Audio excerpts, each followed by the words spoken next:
Well, hey everybody, welcome to the latest of the Innovators Series interviews. And today we're extremely lucky to have with us none other than Darius Dunn, who is the Assistant General Manager of Arena Operations at the Capital One Arena in Washington, D.C., which is the home of the NBA's Wizards and the NHL's Washington Capitals. So great to have you here, Darius. And why don't you tell us a little bit about yourself and your background?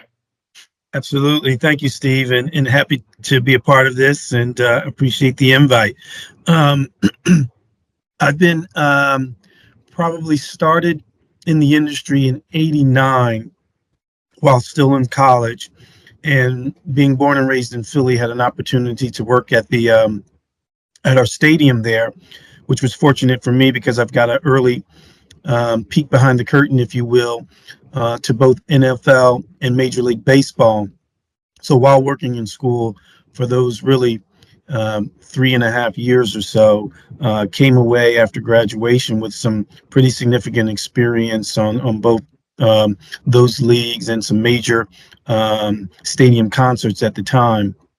Um, so very fortunate there, and I have been fortunate throughout my career in terms of the mix. I have worked in three of the four kind of primary sectors in our industry. So throughout my career, arenas, stadiums, and theaters.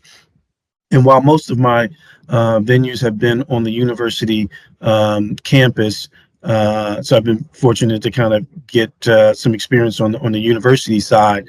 But I count myself lucky to have, really, not discounting Major League Soccer, but really what they call the Big Four leagues, which is NFL, Major League Baseball, NBA, and NHL now with my current position. So, and then my mixed, excuse me, from a primary market, secondary market, and tertiary market have had kind of that cross section. Some of those lessons that can only be learned working in a small building, right? Having to wear Right. multiple hats. Yeah. Whenever I talk Yeah. to class, I would always tell folks, don't, while the NFL and the NBA buildings, they kind of get all the shine. Don't shy away from, the small buildings, particularly if you have an opportunity early in your career, because you get a lot of times in the bigger organizations, you get put in a department doing a thing where if you're kind of in a smaller venue, you have to wear a lot of hats and get a good cross section of getting a good opportunity to cut your teeth and learn a lot of aspects about the business, which is what I found myself in very early on. So I count that as a benefit. So I've been fortunate in that regard. Yeah, absolutely, and certainly, I've known you for a long time, and always, been amazed at, the breadth of skill set that you have with all those different things you just mentioned, and I can't believe you started in 1989 though. You must have been 5. So, um, Yeah, yeah, yeah. but People tend to be a little surprised. I got started a little early, and the other thing that as well, that I share, and I count myself again fortunate relative to opening up, you know, um, some new arenas and new construction, and that's a whole nother aspect that certain right, folks, a lot of people don't get an opportunity to do. So I've had a chance to open up two new arenas, and so it's allowed me to see and witness and be a part of planning, strategizing, grand openings, and things of that nature, from both new buildings and old buildings. New jobs that I got. I came at two of the buildings when they were 20 years old, and so that wow, brings with it, older yeah. buildings and having to renovate and things of that nature. So it's been a fun ride for sure. No, absolutely. And during that time, Darius, what say over the past decade or so at least, what would you say from a technology perspective has had the most impact on the way arenas do business now? What have you seen come in that's been like really changed things from a technology viewpoint? And I think even in our personal lives, the smartphone has just been Right. opened up a whole nother world, right, for us. And I think that in and of itself, and remains to this day, the the possibilities for service delivery. That has been a sea change on a number of things. So, from buying our tickets, from the ticket buying process to the venue entry process. So now it's, not necessarily hard tickets. You can scan yourself into on the buildings upon entry. It has, even from the F&B ordering and purchase process from your seat, with the mobile phone, and even some of the things from these, and as of late, mobile event apps, Mm. from an accessibility standpoint, from, closed captioning and captioning from event related to even kind of multilingual streaming in some respects, and language translation, particularly in a market like DC, where you go in and sometimes you have multiple languages. And as our show mix kind of expands, those certainly are things that you can add to the toolbox from a guest relations standpoint to kind of help in that service delivery. So the smartphone for me has been kind of numero uno in terms of, once it kind of hit the scene, if you will, the impact it has had to be able to enhance kind of what we do from a patron and client perspective.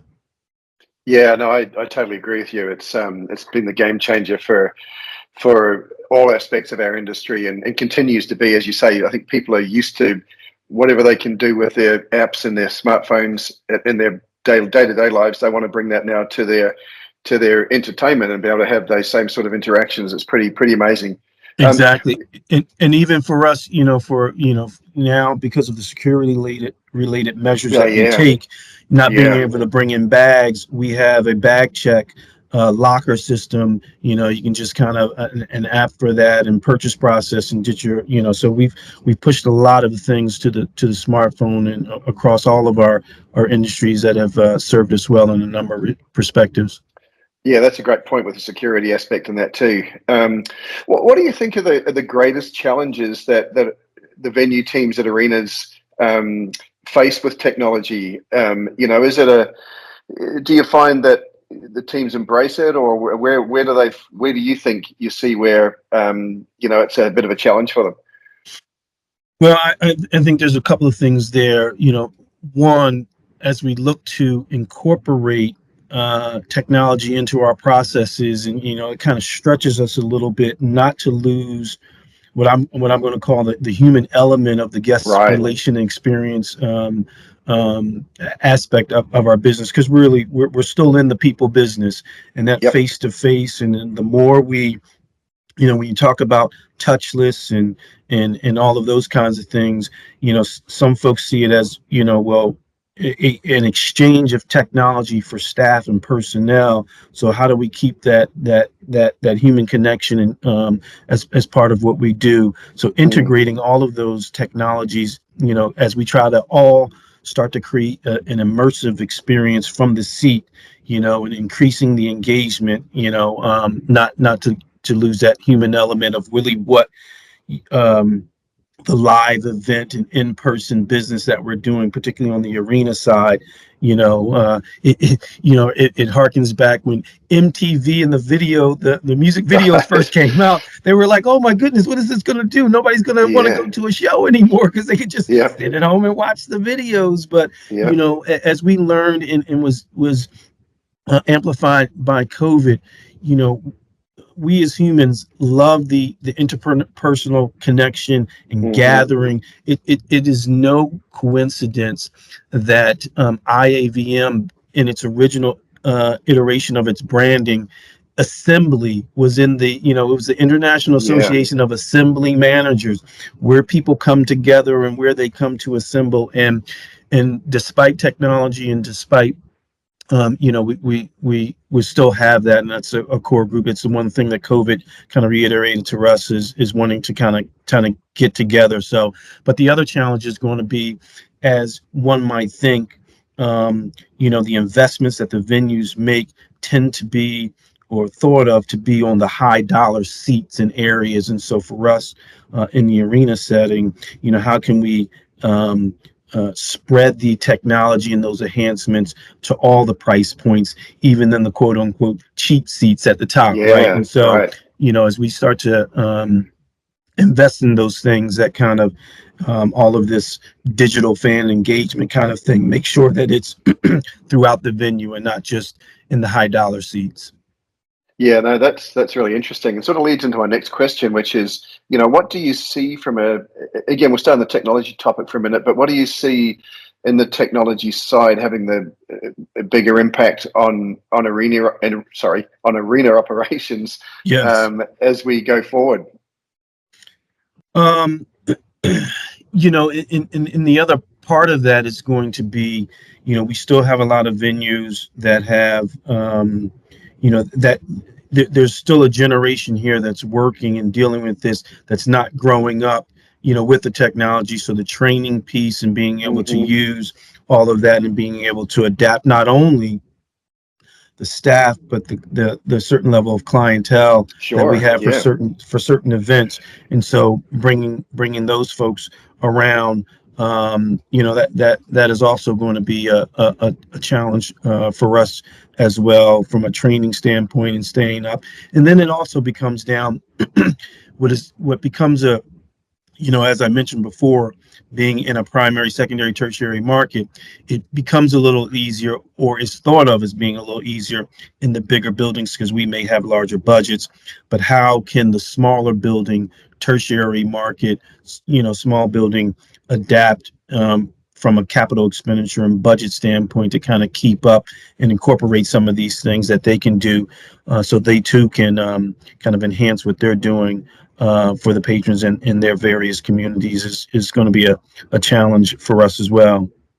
Yeah, that's a really good point. I think we all get a bit carried away with all the shiny new toys with technology and the latest and greatest and AI and everything else. But Yes. yeah, there's got to be a lot of thought put into the budgeting for that, and most importantly, like you said, the training and the changing of the guard, so to speak. Yes. So yeah, I totally get what you're saying there, and maybe just to finish up.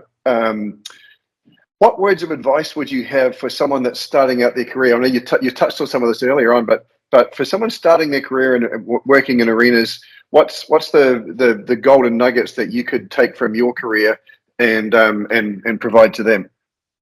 Uh, a few, and I'll share, but I just want to back up one because I had a thought as you were talking. I mean, Sure. the other thing that the NBA All Star this season unveiled a glass um, basketball court at the NBA this year. And so it really is essentially what we play on now is a wood floor that's been the wood Right. floor for 100 years. So now these new ideas and bright ideas were really essentially they have test piloted it and use it overseas. A German company, I think, if I have that right. Um, but it's really essentially playing on top of an LED. You're playing on top of a TV, a big LED Wow. screen, and it's Wow. glass on top. And you would think glass, oh my goodness, if the players Yeah. fall and cut themselves, Yeah. but they refined it and made it feel just like a wood floor, even to the point where the sneakers sliding on the floor that Squeaky. makes the squeaky sound. Yeah, so Yeah. they perfected Wow. that. But essentially, what that can do is at a flip of a switch, kind of the graphics and the stats, and incorporate that because the players. In one of the questions that kind of came out really early on is how distracting this would be for the players Yeah. playing on it. So as anything, when it kind of first gets introduced, there'll be a development process. But for our arenas that are on college campuses, in particularly for being on college campuses, I'm sensitive to this, where you've got volleyball practice for 1 hour, basketball practice for another. So can you imagine the tech person just goes in and says punch up a couple of buttons and all the lines are volleyball, and then as soon as Oh, volleyball's over, cool. punches up the bill and it Yeah. changes all the lines to basketball or whatever the How case may cool. be. So Yeah. I'm really looking forward to how that's going to kind of be introduced. It's a high dollar amount now, but I think for what the possibilities are, it was really eye-opening to see. So I'm looking forward to that. Now, back to your question in terms of career advice. For me, as I mentioned, I come from a small building, and so that whole diversifying your skill set is always a big thing for me. I think, and not only sometimes we get kind of pigeonholed relative to getting in the industry, in the sports industry or the music industry.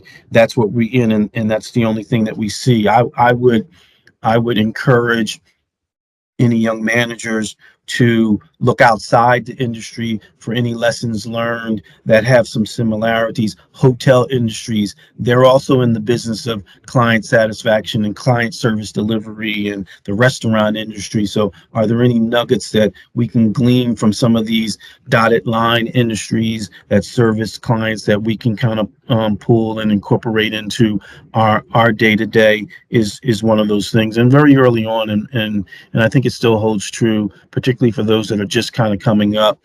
Whatever needs to be done, raise your hand and get in, and don't be afraid to roll up your sleeves. And also some folks, as me, Stephen, and you know this personally, I have moved around a little bit, right? And so that comes with its own pain points, particularly when you get up to a point where you have family in tow and things of that nature. So I encourage folks when they're young and able and still kind of single and have not much luggage. If there's a call or opportunity somewhere else around, don't be afraid to move around and expand that experiences, not only in the sector that you may want to be in the various sectors, so you can kind of add the various tools to the toolbox, and then I think that pays dividends in the long run. Yeah, I mean, absolutely. I totally agree with you. And that's great advice. All of those little nuggets you just shared with us. So, look, Darius, it's been an absolute pleasure to have you. Thank you so much for sharing your knowledge. And I hope everybody gets as much out of this as I did. And again, thank you, and look forward to seeing you again soon at an event. All right. Thank you, sir. Appreciate it.